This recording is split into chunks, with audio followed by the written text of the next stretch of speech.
ये वाले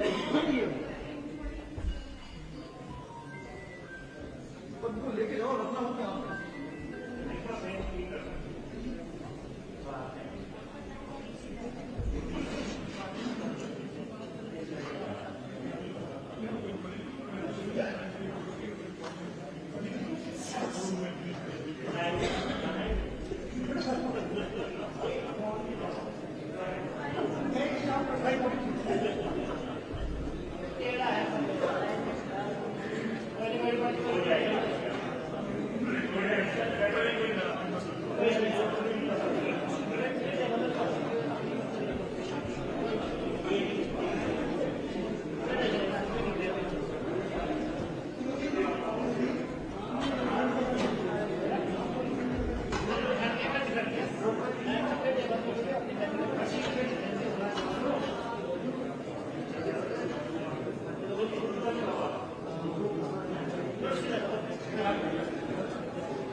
hello, hello,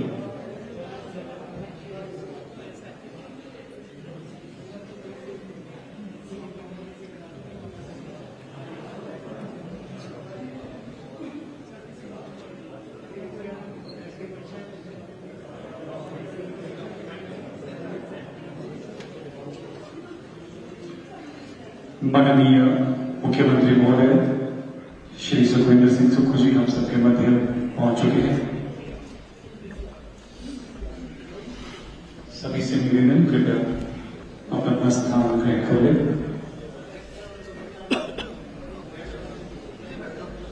chief secretary साहब को लो। चीफ सेक्रेटरी साहब इधर आओ। नहीं इधर आओ, थोड़ा पर। चीफ सेक्रेटरी साहब इधर आओ।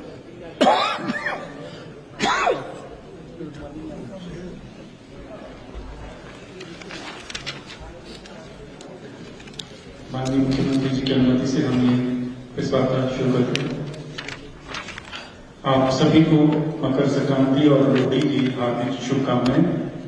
आज के इस शुभ अवसर पर माननीय मुख्यमंत्री परम आदमी श्री सुखविंदर सिंह सुक्खू जी के मार्गदर्शन में वर्तमान सरकार की प्रथम कैबिनेट मीटिंग हुई है, जिसमें वर्तमान सरकार ने अपनी पहली गारंटी को पूरा करते हुए लाखों कर्मचारियों के सम्मान को बहाल किया है और ऐतिहासिक निर्णय लेते हुए ओपीएस को स्वीकृति दी है। इसी संबंध में माननीय मुख्यमंत्री महोदय अपनी बात रखने के लिए हम सबके मध्य उपस्थित हैं।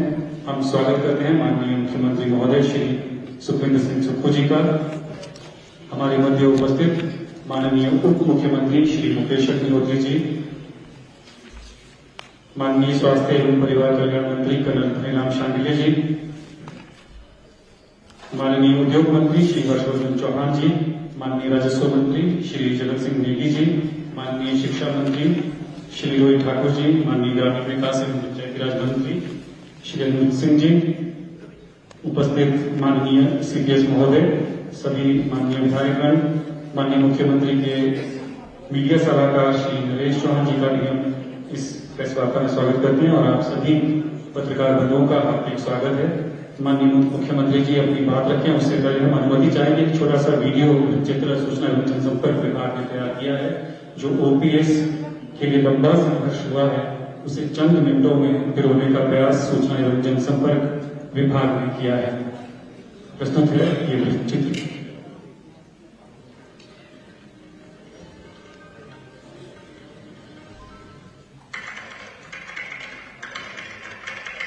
हिमाचल प्रदेश सरकार के 1,36,000 कर्मचारियों ने अपने परिवार के भविष्य को सुरक्षित करने के लिए ओपीएस बहाल करने का संघर्ष तेज कर दिया।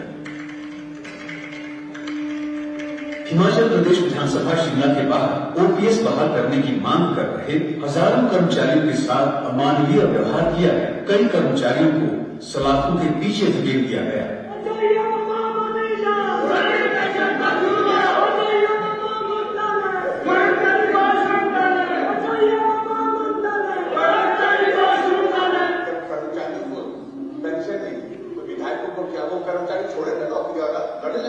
इसके बावजूद कर्मचारियों का ओपीएस के लिए संघर्ष थमा नहीं।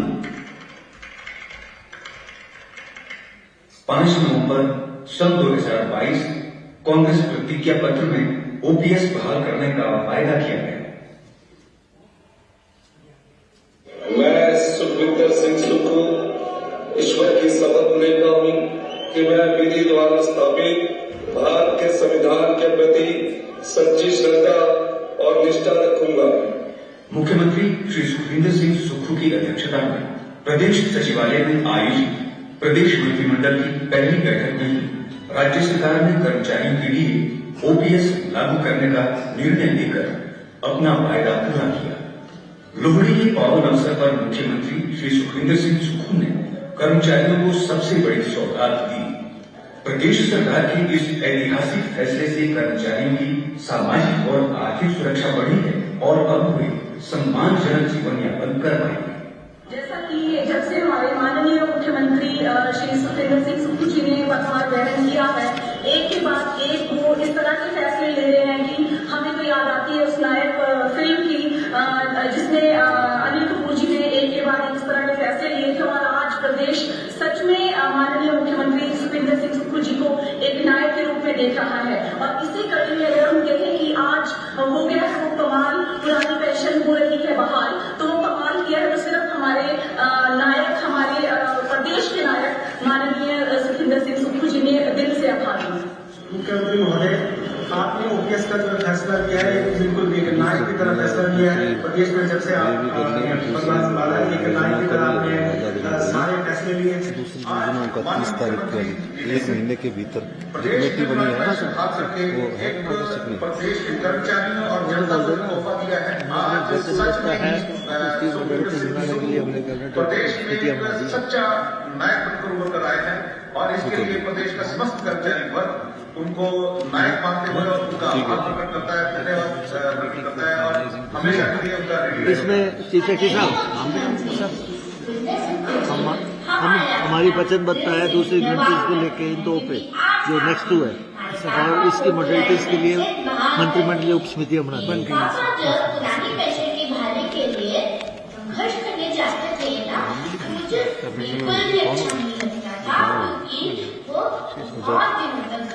बिल्कुल नहीं आती, पर आज मैं बहुत खुश हूँ और यह खुशी आपके कारण ही संभव हो पाई है। मैं ईश्वर से प्रार्थना करती हूँ कि ईश्वर आपको सदा स्वस्थ रखे, आप दीर्घायु हो और सदा हमारे मुख्यमंत्री के पद पर बने रहें। एक बार फिर से मैं दिल की गहराइयों के साथ आपका बहुत बहुत धन्यवाद। मैं रिटायर्ड प्रोफेसर प्रियाराम सैनी और मैं एमपीएससी रिटायर हुआ हूँ और 2020 में रिटायर की है, रिटायरमेंट हुई है तो मुझे जो है नाममात्र की पेंशन मिलती है और एनपीएस की तरफ से जो है जो भी संघर्ष लड़ा गया है मैंने जो है हिस्सा लिया है ताकि हमें जो है समाज सुरक्षा जो है मिल सके। मैं सरकार का बहुत धन्यवादी हूँ, माननीय हमारे मुख्यमंत्री सुख जी का, जिन्होंने हमारी जो पुरानी पेंशन को बहाल करने के लिए जो निर्णय लिया है, तो मैं सरकार का बहुत आभारी हूँ और आशा करता हूँ कि जो रिटायरी लोग हैं वो अपना जीवन जो है ठीक ढंग से यापन कर सकें। मेरा नाम रीना शर्मा है। मैं गाँव बाड़ी जिला हमीरपुर से हूँ। मेरी गति सरकारी सेवा में कार्यरत है। आज माननीय मुख्यमंत्री श्री सुखविंदर सिंह सुक्खू जी ने पुरानी पेंशन योजना बहाल की है। पुरानी पेंशन योजना के लागू होने से मेरे पति की रिटायरमेंट के बाद मेरे परिवार का भविष्य सुरक्षित रहेगा। इसके लिए मैं माननीय मुख्यमंत्री श्री सुखविंदर सिंह सुक्खू जी का परिवार सहित कोटि-कोटि धन्यवाद करती हूँ। मेरे पति सरकारी विभाग में कार्यरत हैं। रिटायरमेंट के बाद पेंशन का पहले कोई प्रावधान नहीं था, लेकिन अब कांग्रेस सरकार ने पुरानी पेंशन बहाल कर दी है, जिससे हमारे बुढ़ापे का जीवन सुरक्षित व सुखमय हो गया है। इसके लिए मैं माननीय मुख्यमंत्री हिमाचल प्रदेश श्री सुखविंदर सिंह सुक्खू जी का हार्दिक धन्यवाद करती हूँ। नमस्कार, मैं शिवानी शर्मा। मेरी माता जी सरकारी विभाग में नौकरी करते हैं। रिटायरमेंट के बाद पहले पेंशन का कोई प्रावधान नहीं था। अब वर्तमान कांग्रेस सरकार ने पुरानी पेंशन बहाल कर दी है, जिससे हमारी माता जी जीवन सुरक्षित व सुखमय हो गया है।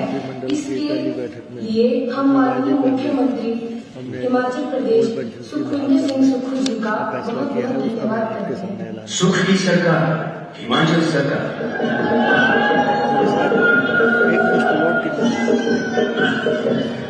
एक पोस्ट लोड कितना है इसका?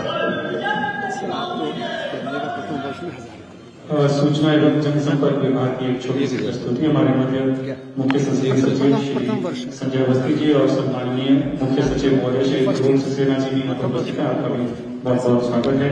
और अब हमारा विनम्र आग्रह रहेगा हमारे माननीय मुख्यमंत्री परमाननीय श्री सुखविंदर सिंह सुक्खू जी से अपनी बात रखने के लिए। माननीय मुख्यमंत्री महोदय। माननीय उप मुख्यमंत्री महोदय मुकेश अग्निहोत्री जी, सम्मानित मंत्रीगण, सम्मानित चीफ सेक्रेटरी साहब, अधिकारी वर्ग, हमारे सूचना एवं प्रसारण के सीपीएस संजय अवस्थी जी, सभी सम्मानित पत्रकार बंधु, आप सबको लोहड़ी की बहुत बहुत शुभकामनाएं। कांग्रेस ने चुनावों से पहले एक वादा हिमाचल प्रदेश के सरकारी कर्मचारी और अधिकारियों से किया था और कहा था कि अगर कांग्रेस पार्टी को हिमाचल की जनता सत्ता में लाती है तो हम अपने सरकारी कर्मचारी और जो सरकारी अधिकारी हैं जिन्होंने हिमाचल प्रदेश में विकास की गाथा लिखी है उनको हम ओल्ड पेंशन स्कीम के तहत लाएंगे।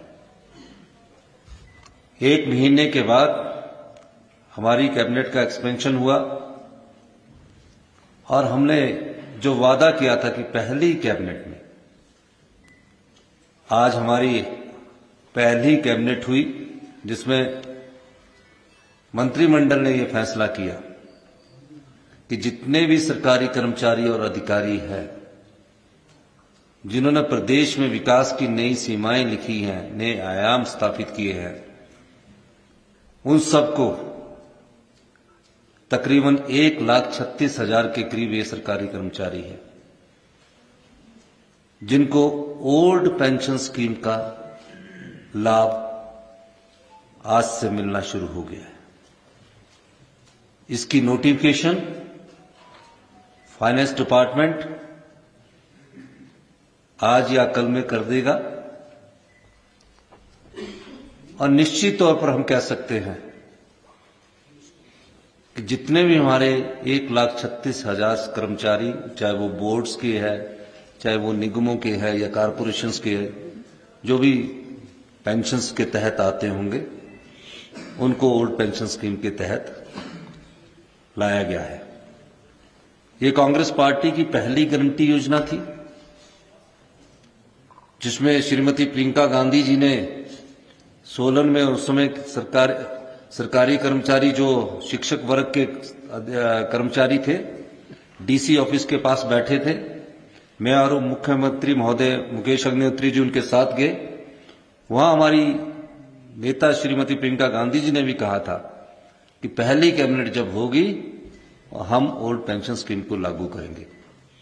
तो सभी सरकारी कर्मचारी अधिकारियों को लोहड़ी का ये तोहफा हिमाचल प्रदेश की सरकार की तरफ से उन्हें दिया गया है। 1,36,000 जो कर्मचारी है आज लोहड़ी खूब धूमधाम से मनाएंगे। ये हमारा न्याय संगत फैसला है।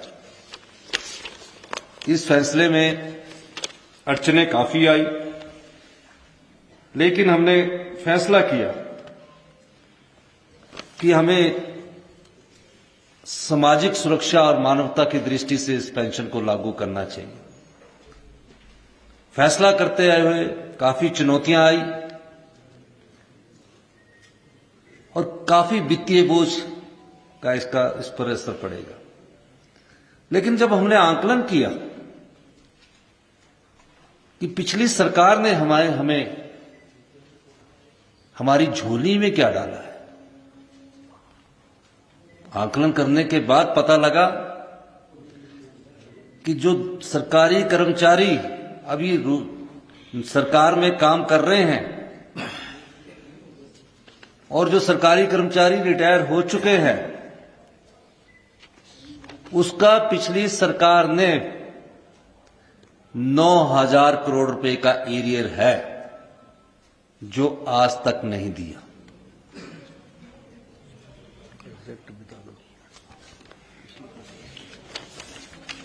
उसका एग्जैक्ट फिगर मैं आपको बताना चाहता हूं। जो नौकरी लगे हुए हैं 4,430 जो अभी नौकरी लगे हैं करोड़ का एरियर उनका पड़ा है। जो सैलरी का है, जो नौकरी लगे हैं अभी उनकी सैलरी का जो एरियर हिमाचल प्रदेश सरकार को देना है। पेंशन वाले जो सरकार में काम कर चुके हैं, रिटायरमेंट की जिंदगी जी रहे हैं, उनका 5,226 करोड़। और जो अभी 6th पे कमीशन लागू हुआ उसका डीए तकरीबन 1,000 करोड़ है। तो पिछली भारतीय जनता पार्टी की सरकार हमारी झोली में 11,000 करोड़ की अदायगी जो हमने अपने सरकारी कर्मचारियों को करनी है वो डालकर गई है। ये कैसी व्यवस्था थी कि सरकारी कर्मचारियों के एरियर को भी नहीं दिया गया, जो पेंशनर थे उनके एरियर को भी नहीं दिया गया, और किस प्रकार से गवर्नेंस करते रहे और किस प्रकार का प्रशासन चलाते रहे। बड़ा दुख होता है कि आपने 6th पे कमीशन तो लागू कर दिया, वो भी अंतिम साल में जब जाने वाले थे, और 1,000 करोड़ का डीए का एरियर हम पर छोड़ गए। यही नहीं, 900 के करीब संस्थान खोल दिए गए।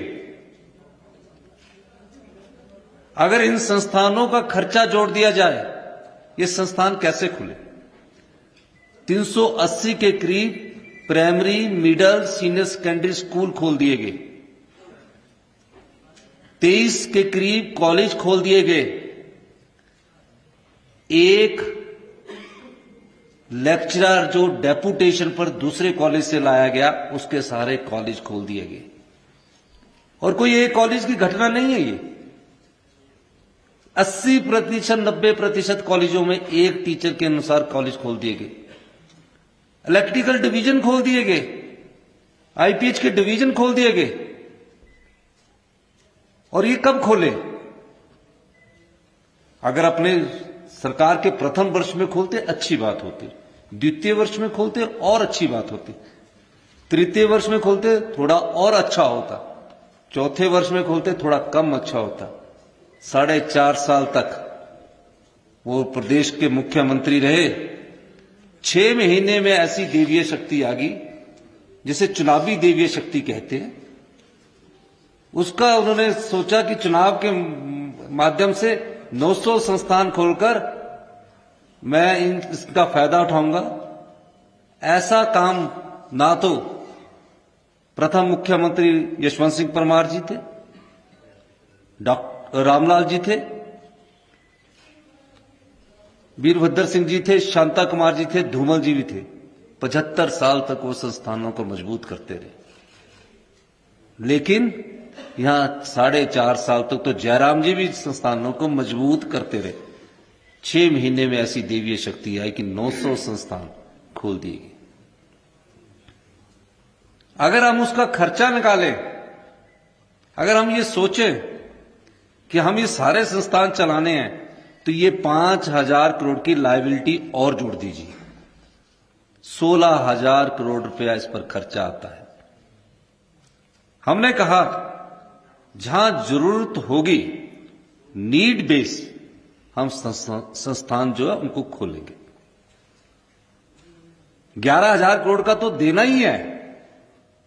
ये 5,000 करोड़ तो उन संस्थानों को चलाने के लिए आना था जहां हमें कड़ा फैसला लेना पड़ा, और हमने फैसला कड़ा लिया, जिसमें हमारे उप मुख्यमंत्री मुकेश अग्निहोत्री जी, हम कैबिनेट और सभी विधायकों ने विधायक दल की बैठक में फैसला लिया कि हमारे क्षेत्र में कई जगह ऐसे है कि जो हमारा पुराना संस्थान था वो भी खराब हो गया, 2 आदमी वहां से शिफ्ट कर दिए, और नया संस्थान भी नहीं चला और पुराना भी नहीं चला।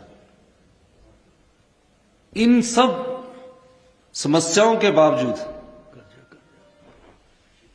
हमने फिर भी अपना वादा पूरा करने का ठाना था। चर्चाएं हुई, 3-4 बार मीटिंग हुई, अधिकारियों के साथ बैठक हुई। सबसे बातचीत करने के बाद फिर हम कर्जे पर आ गए कि डबल इंजन की सरकार थी, कुछ मिला होगा। जब कर्जा पता लगा तो 75,000 करोड़ का कर्जा हिमाचल प्रदेश की जनता पर चढ़ा हुआ है।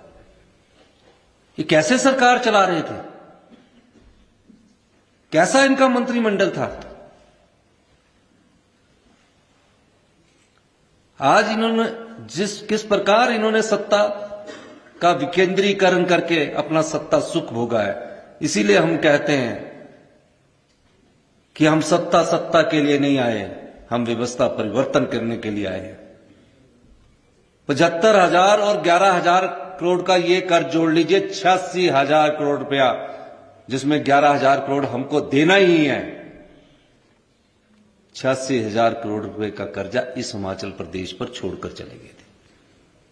और चुनाव जीतने के लिए अगर 5,000 करोड़ रुपए का और कर्जा लगा देते इन संस्थानों का खर्चा, तो 91,000 हो जाता। ये इस प्रकार की सत्ता हमें छोड़कर चले गए। फिर भी इन सब आर्थिक कठिनाइयों के बावजूद हम अपने संसाधन बनाने की तरफ आगे बढ़ रहे हैं। हम प्रदेश की जनता से अपील करना चाहते हैं, प्रदेश के सरकारी कर्मचारी और अधिकारियों से अपील करना चाहते हैं कि समय के अनुसार हमें बदलना पड़ेगा। हम हिमाचल की जनता पर आने वाले समय में कर्ज का बोझ ढाकर आगे नहीं बढ़ सकते। हिमाचल सुंदर प्रदेश है, इसलिए हमें आने वाले समय में कुछ और कड़े फैसले लेने पड़ेंगे, क्योंकि व्यवस्था को सुचारू रूप से चलाने के लिए कड़े फैसले लेने की जरूरत है। और उसमें हम पत्रकार बंधुओं का भी साथ चाहते हैं, हिमाचल की जनता का भी साथ चाहते हैं।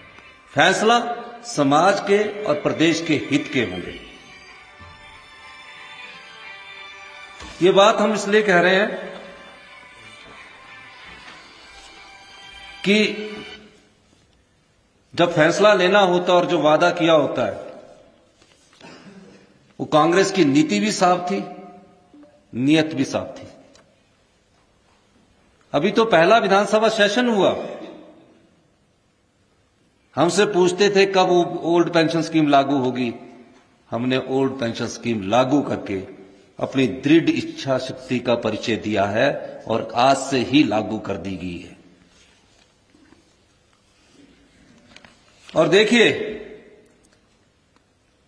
दिन रात मैं अधिकारियों का भी धन्यवाद करूंगा। ये वही अधिकारी है जो उनके समय में थे, लेकिन हमने सोच को बदला। दिन रात मेहनत करने के बाद हमने बोला कि जो एनपी जिनको पेंशन नहीं मिलती उनका जो पैसा कंट्रीब्यूशन है, जो 14% हम देते हैं और 10% एम्प्लॉय से लेते हैं, वो कितना बनता है। पता लगा 8,000 करोड़ रुपया केंद्र सरकार के पास इन सरकारी कर्मचारियों का जमा हुआ है। हमने पत्राचार किया कि आप हमें इसको दीजिए।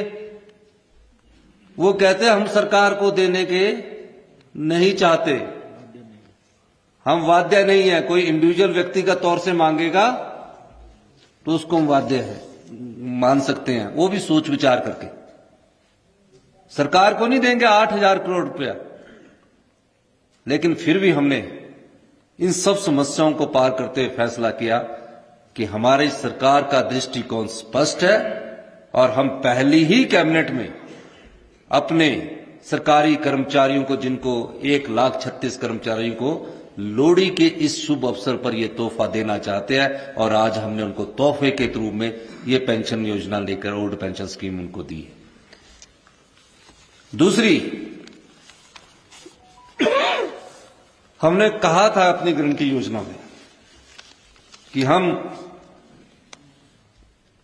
सुधार के साथ आगे बढ़ेंगे और हमने फैसला किया था कि हिमाचल प्रदेश में आधी से अधिक महिलाएं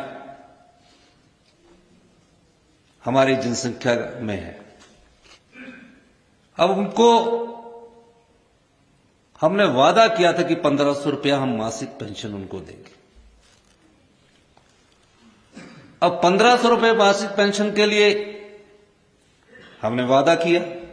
आज पहली ही कैबिनेट में यह भी फैसला ले लिया गया कि 1,500 रुपया मासिक पेंशन दी जाएगी और एक सब कमेटी धनीराम शांडिल जी के नेतृत्व में, जगत सिंह नेगी जी और अनिरुद्ध सिंह जी के नेतृत्व में बनाई गई है, जो 30 दिन के भीतर चंद्र कुमार जी के नेतृत्व में बनाई गई है।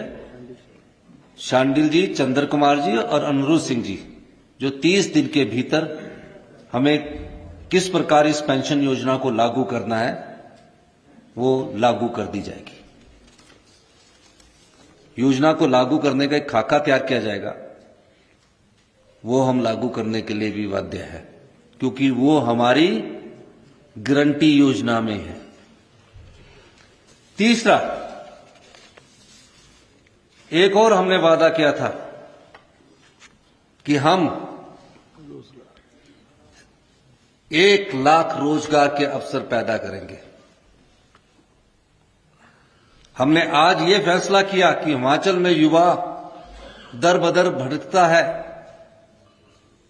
क्या कौन से ऐसे रोजगार के साधन पैदा किए जाएं सरकारी क्षेत्र में, उस दृष्टिकोण से हम आगे बढ़ने की कोशिश कर रहे हैं। हम वैसा रोजगार नहीं देना चाहते कि जहां पेपर पहले लीक हो जाता है, पेपर बिक जाता है और लोगों को रोजगार दे दिया जाता है। हम ऐसा रोजगार देना चाहते हैं जहां पारदर्शी रोजगार नीति आए। इस दृष्टिकोण से भी हम कार्य कर रहे हैं और मेरिट को उपेक्षा न की जाए। इस दृष्टिकोण से हमने एक और कैबिनेट सब कमेटी का गठन किया है, जो श्री हर्षवर्धन चौहान जी, जगत नेगी जी और रोहित ठाकुर जी के नेतृत्व में 30 दिन के, यानी कि आज 13 है, 13 फरवरी तक कैबिनेट में अपनी रिपोर्ट को सबमिट करेगी। दोनों ही कमेटी हम वचनबद्ध है अपनी 10 योजनाओं को लागू करने के लिए। हम वचनबद्ध है अपने प्रतिज्ञा पत्र को लागू करने के लिए। पर यह कोई 1 साल में नहीं लागू होनी है, ये पूरे 5 साल में लागू होनी है। लेकिन 3 1 साल के भीतर लागू होनी है। एक तो लागू आज होगी, बाकी की 2 ओल्ड पेंशन आज लागू होगी, बाकी की 2 1 महीने के बाद भी लागू होनी है। ये हमारी सरकार की वचनबद्धता है, ये हमारे सरकार की कार्य करने की प्रणाली है।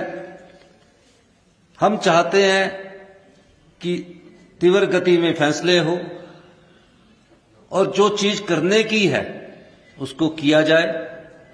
मैं अपने सभी अधिकारियों का भी धन्यवाद करना चाहूंगा कि दिन रात मेहनत करके कहां से क्या योजना लानी और कहां से रिसोर्स पैदा करने हैं, उस दृष्टिकोण से भी हमारी सरकार आगे बढ़ रही है। और हिमाचल की जनता को हम इस लोहड़ी के पर्व अवसर पर यह कहना चाहते हैं कि हम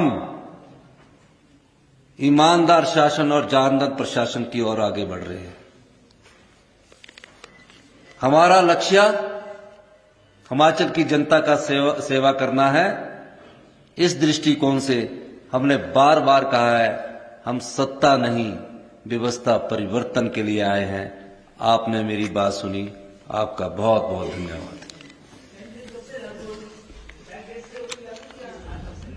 वो तो जो भी ओल्ड पेंशन स्कीम को मानेगा उसको लागू कर दिया जाएगा,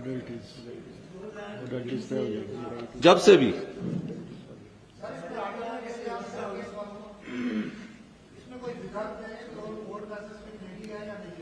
नहीं, वो तो ऑप्शनल हो, अगर उनकी मर्जी है। हमने तो ओल्ड पेंशन स्कीम लागू कर दी।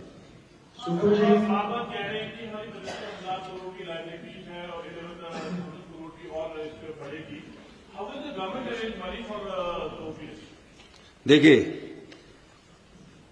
चुनाव जीतने के लिए हम राजनीति तो नहीं करते ना। चुनाव से पहले भारतीय जनता पार्टी ने 7 रुपए डीजल के बैट से कटाए और हिमाचल प्रदेश में डीजल जो है सस्ता हो गया। आज भी उत्तराखंड में, पंजाब में, जम्मू कश्मीर में से सस्ता हिमाचल में डीजल उपलब्ध है, सस्ता आज भी। हमने 3 रुपए, 7 रुपए में से 3 रुपए बढ़ाए, वहां से हमने ओल्ड पेंशन स्कीम का इंतजाम किया।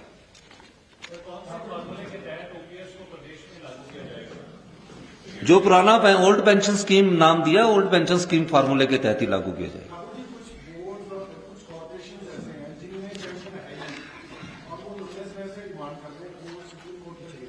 ऐसे बोर्ड और कारपोरेशन जब आएंगे तब उनके साथ बातचीत करके कर लिया जाएगा समस्या।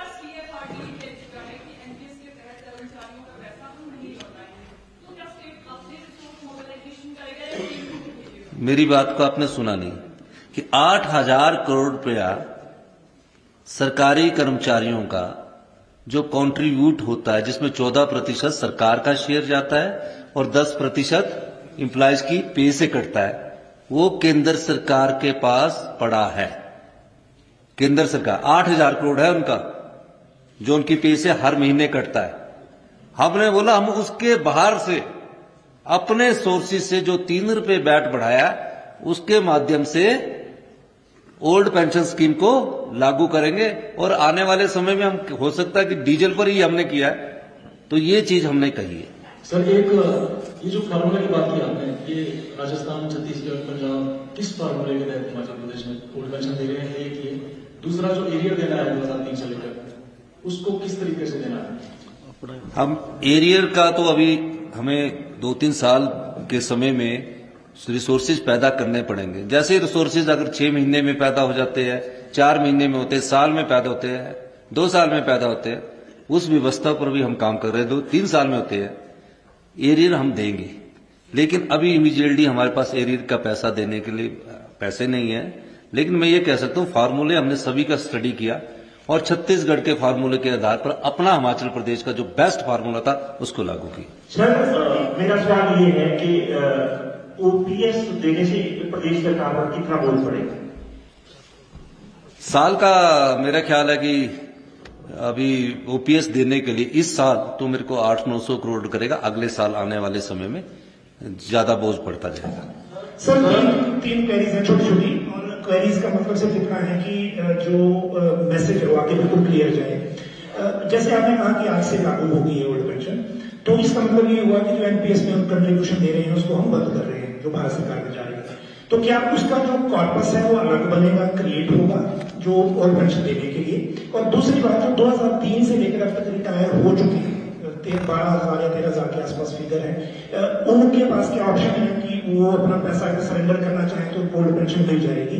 और तीसरा सवाल इसमें एक और है कि जो अभी लोग हैं उनका जीपीएफ अकाउंट कब से हम एक्टिवेट कर रहे हैं जो प्रिवेंटिव सर्विस में? एक मैं आपने 3 सवाल पूछ लिए, क्वेरीज नहीं की, सवाल 3 पूछ लिए। लेकिन मैं एक चीज कहना चाहता हूं, आप इंतजार कीजिए, सब चीजें आपके सामने क्रिस्टल क्लियर होकर आएगी। और निश्चित तौर पर मैं कह सकता हूं कि जो हमने कहा है, जब हमारी नीयत साफ है तो नीति भी साफ होगी। बहुत बहुत धन्यवाद। Thank you. बहुत आभार माननीय, आप सबका भी बहुत बहुत धन्यवाद। जय हिंद, जय हिमाचल। सभी से निवेदन है कि यहाँ पर